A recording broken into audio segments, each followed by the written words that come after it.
మూడుగుండ్లపై శివయ్య దర్శనం చేసుకోవడానికి భక్తులు తండోపతండాలుగా రావడం జరిగింది. ఈ ఆలయం వచ్చేసి చెరువుగట్టు శ్రీ జడల రామలింగేశ్వర స్వామి ఆలయం అంటారనమాట.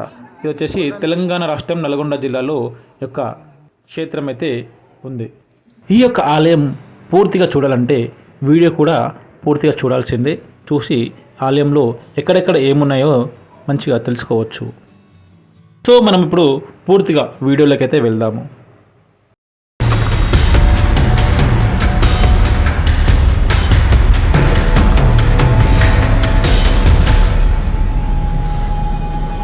హాయ్ ఫ్రెండ్స్, అందరికీ నమస్కారం.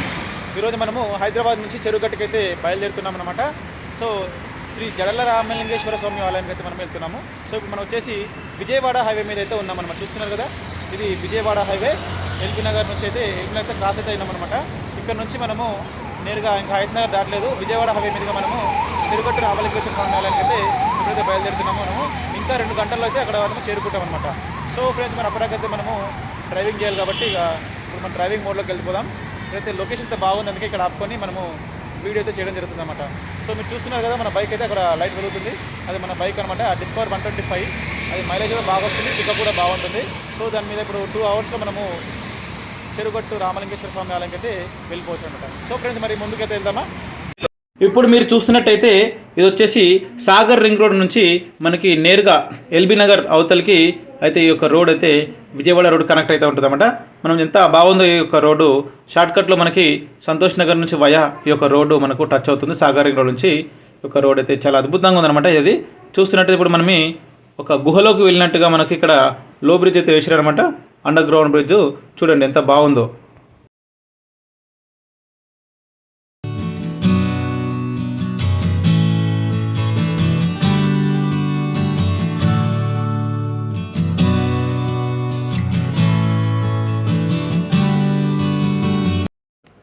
సో మనము నేరుగా వచ్చేసి ఇప్పుడు రామోజీ ఫిలిం సిటీ దగ్గరలో ఉన్నాము. ఒక కమాన్ వచ్చేసి ఎప్పుడు వెళ్ళినా కానీ 1 వీక్కి ఒకసారి చేంజ్ అవుతూ ఉంటుంది. సో మరి ఇంకా మనం ముందుకైతే వెళ్ళాలి, చాలా దూరం అయితే వెళ్ళాలి కాబట్టి ఇంకా మరి నెక్స్ట్ స్టాప్లో మనం ఆపుకుందాం. ఫ్రెండ్స్, మొత్తానికైతే మనము 50 కిలోమీటర్లు అయితే ఇక్కడ పూర్తి చేసాము. 50 కిలోమీటర్ హైదరాబాద్ నుంచి వచ్చేస్తే మనకి విజయవాడ హైవేలో చౌటుప్పల్ అనే గ్రామం అయితే వస్తుందన్నమాట. ఇది ఒక వచ్చేసి చూస్తున్నారు కదా, చౌటుప్పల్ ఇది లొకేషన్. చూడండి, చౌటుప్పల్ అనమాట ఇది. ఇక మనమైతే ఎప్పుడైతే టోల్ గేట్ అయితే దాటడం జరుగుతుంది. టోల్ గేట్ దాటాగానే మనము నెక్స్ట్ చెరువుగట్టుకి అయితే డైరెక్ట్ వెళ్ళిపోవాలి. మొత్తానికైతే చెరువుగట్టు అయితే బోర్డు అయితే రావడం జరిగిందనమాట.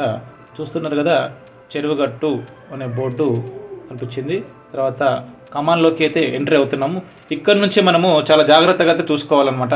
ఎందుకంటే ఈ నైట్ సమయంలో ఎక్కడికి లేమొచ్చే తెలియదు కాబట్టి మనము నైట్ నిద్ర చేయడానికి వెళ్తున్నాము ఇక్కడ ఆలయానికి అయితే. సో మనము కమాన్ లోపలికి ఎంట్రీ తాగానే ఆలయం ఎంట్రన్స్లో నందికి ఆపోజిట్లో టెంపుల్ అయితే ఉంటుంది, గోపురం అనమాట. ఈ యొక్క గోపురం చూస్తున్నారు కదా, ఈ యొక్క గోపురం నడకదారి వాళ్ళకి. మనము వెహికల్పై వచ్చాం కాబట్టి ఈ యొక్క వెహికల్ తీసుకొని నేరుగా లోపలికైతే వెళ్ళిపోవచ్చు. ఇక్కడ నుంచి మనకి దాదాపుగా 10 రూపాయల చొప్పున 2 వీలర్కి 50 to 40 రూపీస్ చొప్పున 4 వీలర్కి అయితే ఛార్జ్ చేయడం జరుగుతుంది అన్నమాట. చూశారు కదా. సో ఇక్కడికైతే లోపలికైతే వెళ్తున్నాము.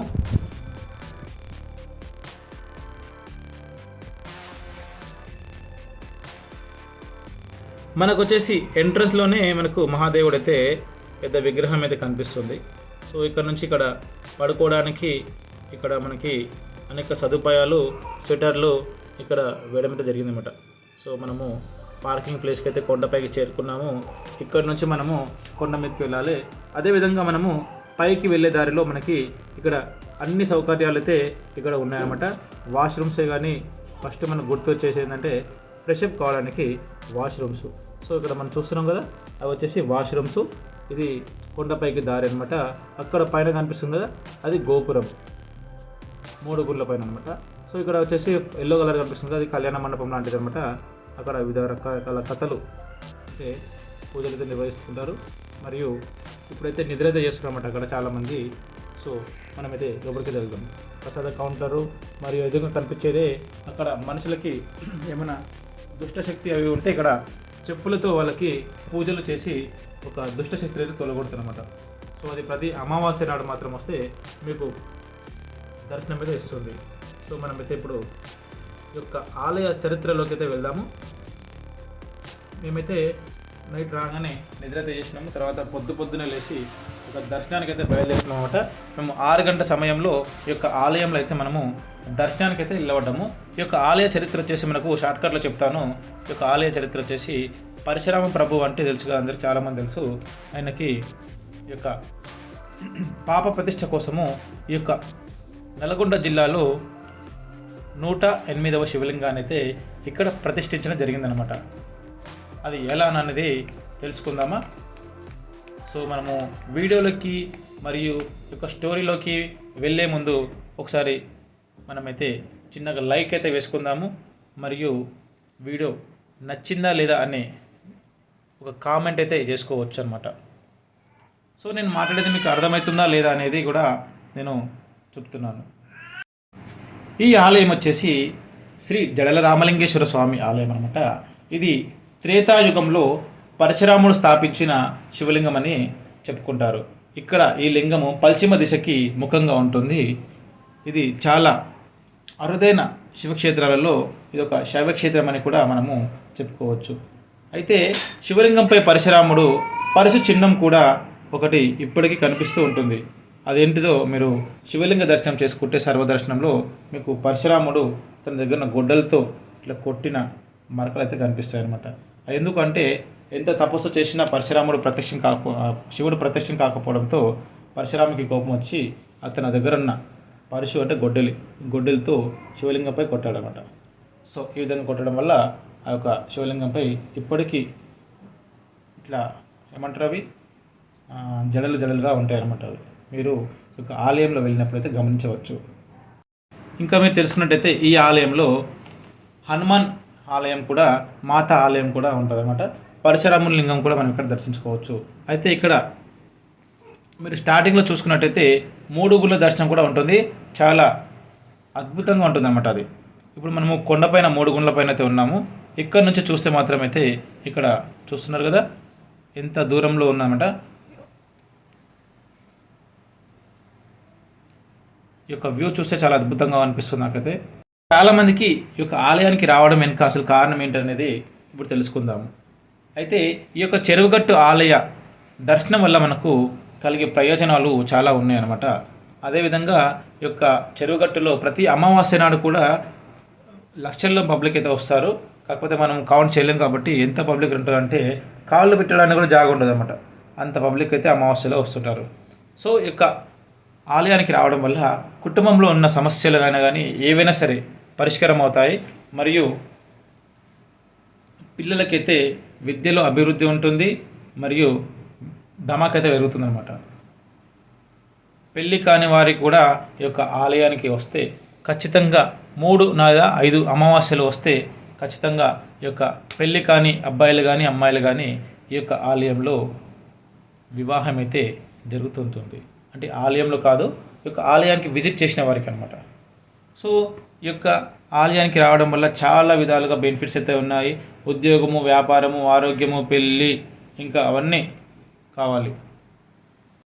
కాబట్టి ఇంత అద్భుతమైన ఆలయాన్ని మన తెలంగాణ రాష్ట్రంలో మనము ఇక్కడ వచ్చి దర్శించుకోవచ్చు. మీ జీవితంలో కొత్త కొత్త మార్పులు కూడా ఈ యొక్క ఆలయానికి రావడం వల్ల మనము ఆటోమేటిక్గా జరిగిపోతూ ఉంటాయి. ఇప్పుడు మనమైతే చూసుకుందాము ఇక్కడ ఏముందనేది. పరశురాముని ఆత్మలింగం అన్నమాట. మీరు చూస్తున్నారు కదా, ఇక్కడ వచ్చేసి ఆత్మలింగం అయితే ఉంటుంది. ఇంతకుముందుకైతే ఇక్కడ ఆత్మలింగం అనేసి రాసి ఉండే, ఇప్పుడైతే ఆత్మలింగం అనేసి రాసి లేదు. మరి పెయింట్ వేయడం లేదని వల్ల చెడిపోయిందో తెలియదు.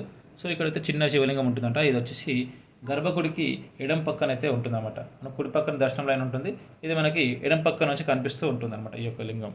చూశారు కదా ఎంత అద్భుతంగా ఈ కొండల మధ్యలో కొలువు ఉన్నాడు మహాదేవుడు యొక్క ఆలయంలో. సో అలాగే ఇక్కడ మనకు నిత్య అన్నదానం కూడా ఉంటుందన్నమాట. ఇది చూశారు కదా,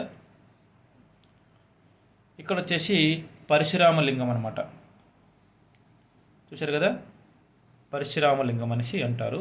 ఇక్కడ చూసి ఒకసారి దండం పెట్టుకోండి మనస్ఫూర్తిగా. ఇప్పుడు మనము బయటికైతే వెళ్తున్నాము.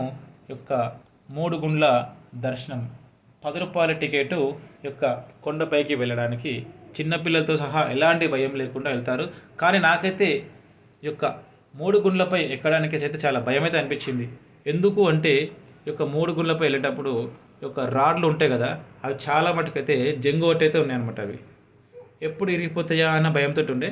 కానీ మహాదేవునిపై భారం వేసి ఓం నమ శివాయ అనుకుంటూ మనసులో మంత్రాన్ని జపించుకుంటూ పైకైతే వెళ్ళడం అయితే జరిగింది. ఈ యొక్క 3 గుండ్లపై అయితే దర్శనానికి అయితే వెళ్తున్నాము. మరియు ఈ యొక్క 3 గుండ్ల మెస్ట్ అయితే చాలా అద్భుతంగా ఉందని చెప్పుకోవచ్చు. మరియు ఈ యొక్క మేము బైక్ ట్రిప్ అయితే మాకు రాత్రంతా చాలా ఆనందంగా అనిపించింది ఈ యొక్క బైక్ మీద చెరువుగట్టు యాత్ర అంటే.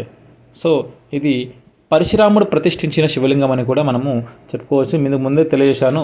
మరియు ఇప్పుడు 3 గుండ్ల పైకి వెళ్ళేటప్పుడు అయితే ఇక్కడ చూస్తున్నారు కదా, ఈ యొక్క ఆలయంలోంచి కొండల నుంచి మనము పైనకైతే నేరుగా వెళ్ళడం జరుగుతుంది.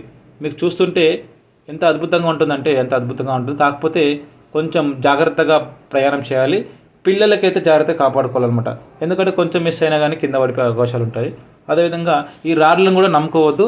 ఎందుకంటే ఇవి ఎప్పుడు గట్టిగా ఉంటాయో ఎప్పుడు ఊసిపోతాయో తెలియదు మనకి. కాబట్టి నేనైతే చూశాను, ప్రస్తుతానికి అయితే బాగానే ఉంది.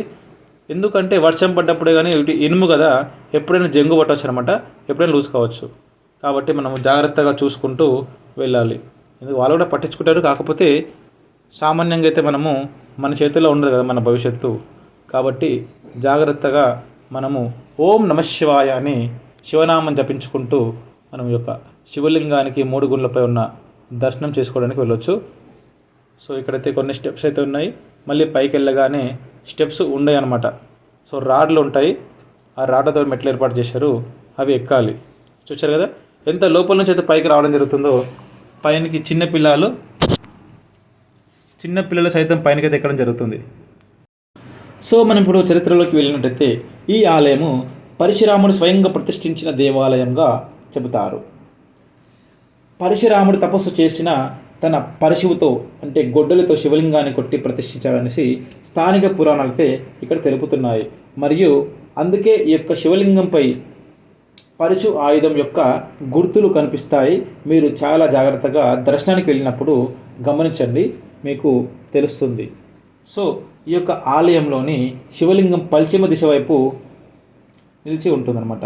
ఇది చాలా అరుదైన విధంగా సాధారణంగా శివలింగాలలో తూర్పు దిశలో ఉండగా ఇక్కడ మాత్రం మౌలికంగా మరియు భిన్నంగా కనిపిస్తూ ఉంటుంది. అదే యొక్క ఆలయం యొక్క విశేషమని మనము చెప్పుకోవచ్చు. ఇప్పుడు మీరు చూస్తున్నది కదా, యొక్క 3 గుండ్లము గురించి మనము స్వయంగా తెలుసుకుందాము. ఈ యొక్క ఆలయం కింది భాగంలో రామలింగేశ్వర దర్శనం అనంతరము అయితే కింది భాగంలో రామలింగేశ్వర దర్శనం అనంతరము కొంచెం ఎత్తుగా ఉన్న ఈ 3 చిన్న కొండలు 3 గుండ్లుగా ప్రసిద్ధి చెంది వీటిని దర్శించడం ద్వారా పాప విమోచన కలిగి శాంతి కలుగుతాయనేసి భక్తుల నమ్మకం అనమాట. అక్కడికి చేరాలంటే కొంచెం ప్రమాదకరమే ఉంటుంది. మీరు చూస్తున్నట్టయితే తెలుసు కదా, చాలామంది వెళ్ళే ఉంటారు ఎంత ప్రమాదకరమో ఈ యొక్క కొండపైకి. కానీ ఇక్కడైతే పైనకి వెళ్తే మాత్రం చాలా ఎంత అద్భుతంగా ఉంటుందంటే స్వర్గంలో ఉన్నట్టే ఉంటుందన్నమాట. సో మనం పైకి వెళ్ళాక చూస్తే ఒక కొండ చుట్టూ ఎన్ని ప్రాంతాలు ఉన్నాయో మొత్తం అన్నీ చూసుకోవచ్చు అనమాట. మీకు వ్యూ అయితే మస్తు కనిపిస్తుంది. ఇక్కడ మీద నుంచి మనకు మొత్తం ఒక కొండపై నుంచి కూడా కనిపించు. చూస్తున్నారా కోనేరు ఎంత బాగుంది. అక్కడ కోనేరు, కొండపైకి ఎక్కే ఎంట్రన్స్, పార్కింగు మరియు కళ్యాణ మండపము, వివిధ రకాల అన్నీ చూసుకోవచ్చు. గోపురం అయితే మనకు కనిపిస్తుంది కదా, చూడండి గోపురం కనిపిస్తుంది. మరియు ఈ యొక్క ఆలయానికి రావడం అంటే అదృష్టమైతే ఉండాలన్నమాట. మరి మీకు ఎంతమంది వచ్చారు, ఈ ఆలయం ఎంతమంది తెలుసో ఖచ్చితంగా కామెంట్ రూపంలో తెలియజేయండి. సో ఇప్పుడు మనమైతే ఈ యొక్క శివయ్య దర్శనం అయితే పైన 3 గుండ్ల పైన శివయ్య దర్శనం అయితే చేసుకుందాము. చూస్తున్నారు కదా, మొత్తం పాలతో అభిషేకం చేసి శివయ్య దర్శనంతో మనము భక్తిని ముక్తిని పొందవచ్చు. ఈ యొక్క పైన చెప్పులతో కొట్టి మనకి దరిద్రం ఉంటే ఏమన్నా పోగొట్టడానికి వాళ్ళు తమ సహాయం చేస్తుంటారు అనమాట. సో దర్శనం అనంతరం మనమైతే కిందికైతే ఇక వెళ్తున్నాం అనమాట. దర్శనం అయిపోయింది. ఇక్కడ నుంచి చూసుకున్నట్టయితే చూశారు కదా, మేము కుటుంబ సభ్యులతో రావడం జరిగిందనమాట.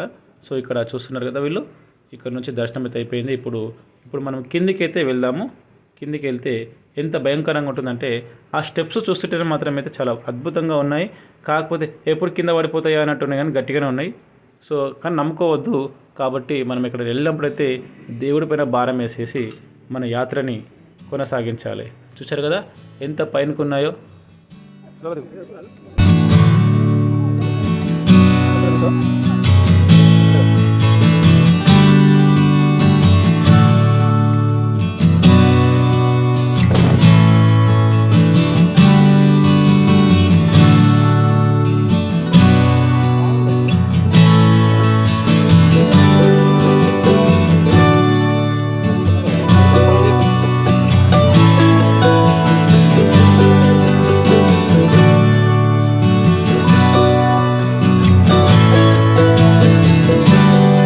మొత్తానికైతే కిందికైతే రావడం జరిగిందన్నమాట.